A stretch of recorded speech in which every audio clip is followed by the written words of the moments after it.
उन्होंने कांग्रेस पार्टी का वोट हथिया लिया। फिर उसके बाद 2020 का चुनाव उनके लिए सीधे बीजेपी से था, तो इसलिए उनके लिए आसानी थी कि मुस्लिम वोट कंसोलिडेट होकर उनको मिला। और दोनों चुनावों में 2015 और 2020 में कांग्रेस का सफाया हो गया, एक भी सीट नहीं मिली। बीजेपी को 2015 में सिर्फ 3 सीटें मिली और 2020 में सिर्फ 7 सीटें मिली। लेकिन अब सब कुछ बदला हुआ नजर आ रहा है। अब आम आदमी पार्टी को लग रहा है कि कांग्रेस को अगर रोकना है तो इंडी गठबंधन को तोड़ने की धमकी देना पड़ेगा। तो वो कह रहे हैं इंडी गठबंधन के साथियों से बात करेंगे कि अगर कांग्रेस पार्टी अपने स्थानीय नेताओं यानी दिल्ली प्रदेश के नेताओं के खिलाफ कार्रवाई नहीं करती है तो इंडी गठबंधन से कांग्रेस पार्टी को निकाल दिया जाए। अब आप देखिए, अरविंद केजरीवाल की ये बात आपको हास्यास्पद लगेगी। इंडी गठबंधन का अस्तित्व ही तब तक है जब तक उसमें कांग्रेस पार्टी है।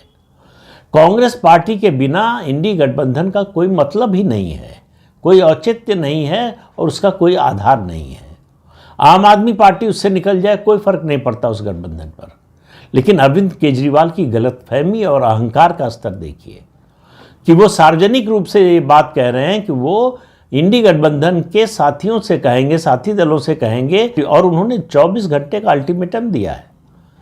आतिशी और संजय सिंह की प्रेस कॉन्फ्रेंस में 24 घंटे का अल्टीमेटम दिया गया कि 24 घंटे में अगर अजय माकन और संदीप दीक्षित के खिलाफ एक्शन नहीं होता है तो फिर वो इंडी गठबंधन से कांग्रेस को निकालने की बात करेंगे। अब अरविंद केजरीवाल का संकट दिन पर दिन बढ़ता जा रहा है। कट्टर ईमानदार से कट्टर बेईमान की छवि बन गई।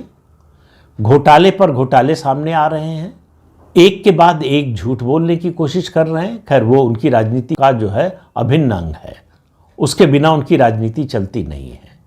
लेकिन अब धीरे धीरे, जब तक आंख बंद करके दिल्ली के लोग उन पर विश्वास करते थे तब तक उनका हर झूठ सच बन जाता था।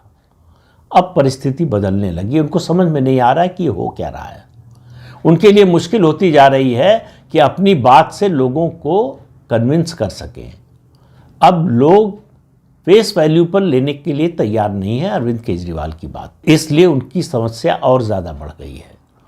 कांग्रेस ने उनकी समस्या और ज़्यादा बढ़ा दी है। कांग्रेस इस बार ये विधानसभा का चुनाव 2015-2020 की तुलना में ज़्यादा गंभीरता से, ज़्यादा तैयारी से लड़ रही है। वो 70 में से 47 अपने उम्मीदवारों की सूची जारी कर चुकी है।